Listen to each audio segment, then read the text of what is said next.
Hello, my bookworms.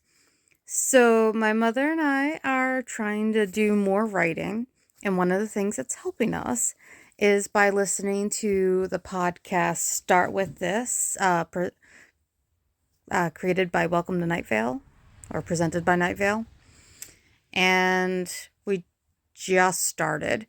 So, episode 2 is Know Your Limitations. Now, neither of us did 2 minutes. We wrote it down so we didn't have a word count without manually counting. And my mom hit a roadblock, and I didn't realize I needed to go further to get my 2 minutes. But between the two of us, we have 2 minutes, and they're completely different. So enjoy what our writing prompts were. And the writing prompt was random number generator, pick a town, a food description, and a bluegrass song. We were combining Fort Worth, Texas, with the chili crab description from a CNN link. And we had to incorporate Rocky Road Blues by Bill Monroe and the Bluegrass Boys. We didn't record this, realizing that I was going to put this up because it was a last minute decision. But I think that I'm going to start putting my prompts on here. What do y'all think? Go on. I went to Fort Worth, Texas for some unknown reason. I have no idea why. I listened to Rocky Road Blues by Bill Monroe and the Bluegrass Warriors. What was I thinking? I don't like bluegrass. Bluegrass Warriors? That's what you told me. No, I said boys.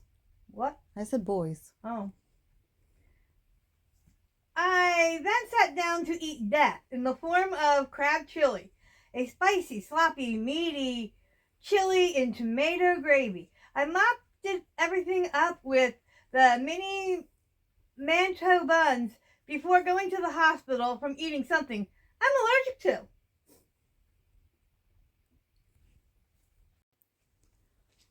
Fort Worth, Texas. What can I say about my hometown?